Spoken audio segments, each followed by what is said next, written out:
if you really struggle with exponents, this might be an extra struggle because it's depending on that and it's written in a new format. Okay. So for the definition part, we're really just going to kind of give you the breakdown of what the structure looks like.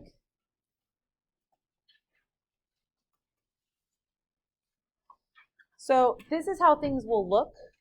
They'll have the word log in them, and then the log will have a subscript, okay? And then after the log, there's a value, and then you calculate the answer to that and get another value. So the way that we would say this is we would say log base b of x, okay?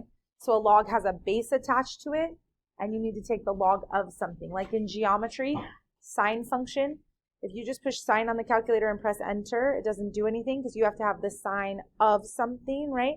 You have to have the log of something for it to make sense, okay? Connor, question? The x is just x, right? Not right. The x is not an exponent, it's just a number in that structure. So the b here is the base, okay? That's the portion of it that it is. So b is the base. The x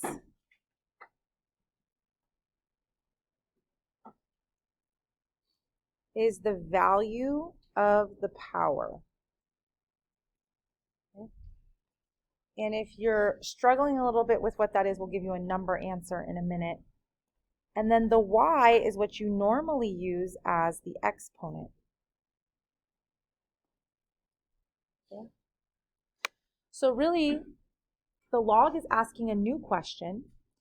It's telling you if I have this base and I know I want it to work out to be worth this much, can you answer me by telling me the exponent that I would use? All right.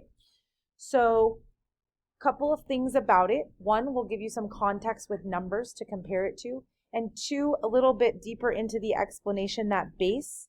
Logs are only defined for inverses of exponential functions like we've been studying. So remember we said to fit the exponential function, it has to make like that curve, which meant our bases couldn't be negative because we didn't want curves like this, okay? So basically your base has to be positive, so it has to be bigger than 0, but it can't equal 0, so I didn't include equal to, because 0 to any power would be 0, it wouldn't be a curve, it would be a constant function. And also the base cannot equal 1. Okay? Because remember how we talked about 1 to any power would also just be a constant line, not that exponential curve. So this is not like a y. This is because we're studying a type of function. We're saying exponential functions fall into this category if their base fits this. If logs are supposed to have a relationship to them, they're kind of defined the same way. So when somebody defined, oh, hey, when we want to talk about exponents this other way, we're going to call it a logarithm. These then became the restrictions on the base of the logarithm, okay? So that it went hand in hand with those exponential functions. Okay? So numerically, to give you guys some context, I'm going to go down here to like equivalents. So things that are different ways to write the same thing kind of idea. So you guys have seen before, if we have 2 to the 3rd power, okay, and then we say that that would equal 8, right? All right, this is not new for you guys. This is something you're used to seeing in exponential form, okay? But normally someone gives you the base and they give you the exponent and then you calculate the value of this power, okay? So that's why 8 is called the value of the power, the language that I'm using here. Is that okay with everybody? All right? How we say this in this new format, okay, is we would use the word log.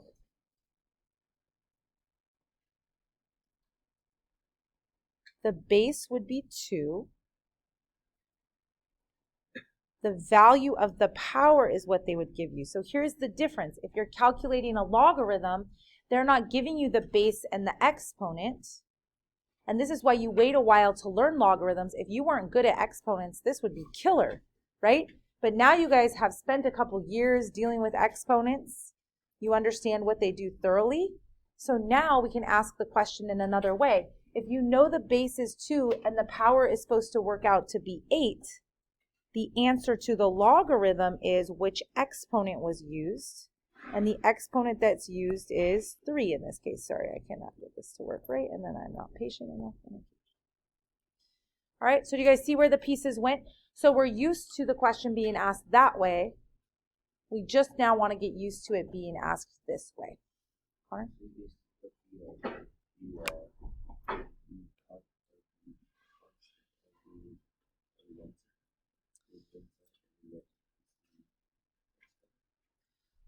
Yeah, so what you want a little bit.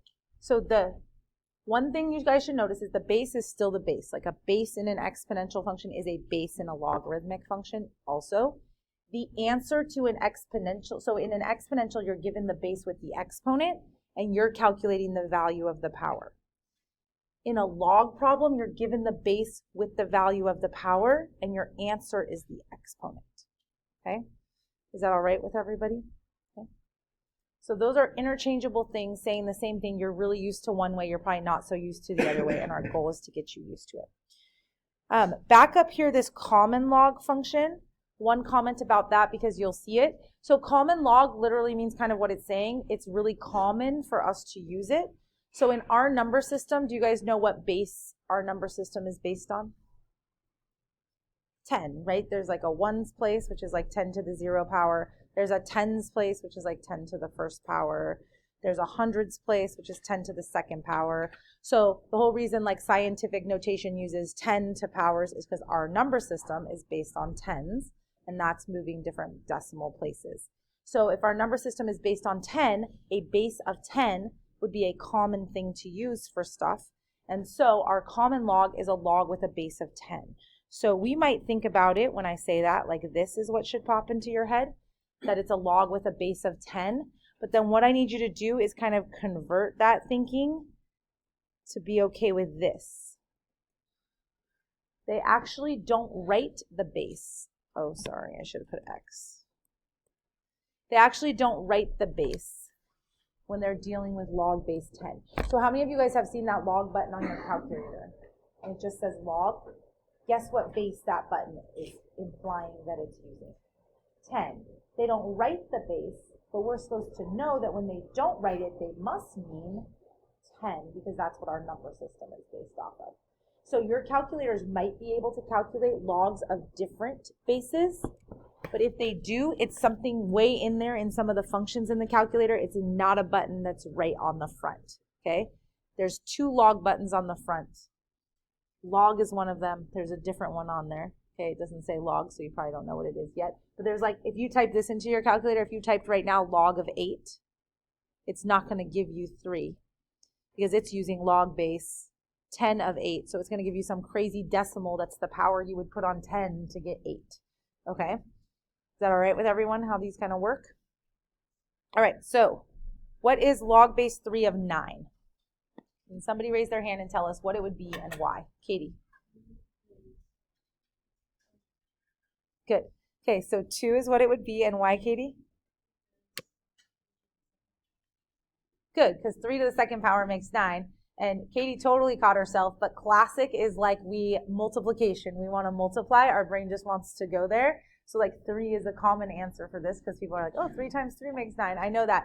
But it's not what it's multiplying by. It's how many times you're using that base. Okay, you're looking at an exponent as your answer. All right, somebody else. What is log base 5 of 125? Sam? 2. Why 2? 3. Good. All right, because 5 to the third power would give us 125. I'm telling you, you get it, but our brain has to wrap around the notation a little bit and understand what we're finding, okay? I'm going to give you guys a couple minutes in your groups to do some more difficult problems. Or actually, let's see. You guys have more time than we had in 0. I'm going to pause it for a minute. Okay, now in your groups, can you figure the answer to these slightly more difficult log problems? So 3 problems. I'm going to give you guys a couple minutes to think about them, and then we're going to come together and talk about them. Log base 1/2 of 2, log base 4 of 32, log base 64 of 1/32. A little different than the ones that were on the cards. The ones on the cards were like introduction to logarithms. These ones are a little harder. half of 2. See them? -1. Good. So some of us looked at it and knew it right away. Some of us might have written it out in a different way. Remember what this is really asking you. This is really asking you 1/2 to what power equals 2. And some people seeing it like that will now go, oh, -1 is the answer. For those of us that still don't see it that way, if you remember how we solved for our x-intercepts in our Cartesian catalog that we did last week with the exponents, was that the only way that we could figure out when this would equal this is we could get them to be the same type of exponent function with the same base. So when I look at this, 2 is a 2, right? And 1/2 could also be written as a 2. 1/2 could technically be written as 2 to the power of -1. Is that okay with everybody? Now, why was I doing that? Because I wanted these sides to look exactly the same. Now, if I do it that way, on the left side, I have 2 to the power of -x. On the right side, I have just a 2, but technically that means the exponent on this 2 is 1. And if these two things are going to be equal and they both have a base of 2, then this exponent must equal this exponent, okay? In other words, -x must equal 1, so x must be -1. My answer doesn't technically say x equals because there was no x in the problem, but it's my thought process for how to figure it out. Okay, so -1, either because I'm really good with exponent rules I got there, or I wrote out these things algebraically and tried to manipulate it into the same exponential form on both sides, okay, with the same base. All right, part B, log base 4 of 32. Somebody have an answer for us? James? Okay, so he has 2.5. I'm going to write it as 5/2. Is that okay? All right. So again, I kind of see two ways for us to get at this. 32 is not an immediate power of 4, but 32 is a power of 2. So like the 1/2 exponent is taking the square root of 4, which is turning it into a 2. And then the 2 raised to the 5th power is what makes 32. So either my mind kind of processed those things on its own because it's really good at exponent rules, or if not, I wrote 4 to what power would equal 32. Now this isn't really like the 1/2 one. It doesn't like immediately jump out at you. But the thought process should be this. I have a 4 and I have a 32. 4 right now is written as a power of 4. And 32 is written as a power of 32. Is there another way to write 4 as a power of some other positive number? 4 can also be written as 2 to the 2nd power. 32 can be written as 2 to the 5th power. This is where I want to focus because if I write them both this way, then they both have a base of 2, and it's going to become kind of like what I did in the last problem. Okay, so 4 I'm going to rewrite as 2 to the 2nd power. It's still worth 4. I'm just writing it in a different way. And 32 is still worth 32, but I'm writing it in a different way. So then I have 2 to the 2x equals 2 to the 5th, which means the 2x exponent and the 5 exponent must be equal to each other. And that's only true if x is equal to 2.5 or 5/2. Okay?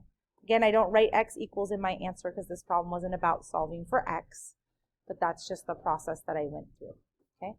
I am not saying you have to do it this way. If you got all these answers and you didn't do it this way, you're doing just fine. But not all of us are as comfortable with exponent rules as some of the other people in the room, and we have to have an ulterior method to do that. You're going to have to get kind of comfortable, because if you can't get from here to here and you don't immediately know this, then we're not really going to have a way to figure it out. Okay? No? No? Okay, I wasn't sure. All right, last one. Who has an answer for us? Log base 64 of 1/32. Okay? -5/6. All right, so a lot of things had to happen here. If you just figured this out, you were figuring out that you could take the 6th root of 64 to get it back to 2, then raise that to the 5th power to get 32, but you don't want 32, you want the reciprocal of 32, so you needed a negative exponent as well, okay? For the rest of us that can't process it that way, we would write 64 to what power equals 1/32. And then what I would try to think in my head is, I have a 64, I have 1/32. Since it's 1/32, I do have to know that negative exponents cause that reciprocal effect. And over here, when I'm listing bases, I'm going to focus just on 32 for a minute. Keeping in mind, I can make a negative exponent and turn that around. So 64 has a lot of different ways to write it. It can be 64. It can be 8 to the second power. It can be 4 to the third power, or it can be 2 to the sixth power. Is that okay with everybody? I could rewrite 64 in any of those ways, okay? However, 32 can only be written as 32 to the first power or 2 to the fifth power. So I'm going to focus on rewriting with bases of 2's because that's where they have a commonality, okay? So 64 would be exchanged for 2 to the sixth power. And 32 will be exchanged for 2 to the fifth power, but I'm going to make the 5 negative because it wasn't technically 32. It was 1 over 32. Okay. So now I have 2 to the 6x equals 2 to the negative 5.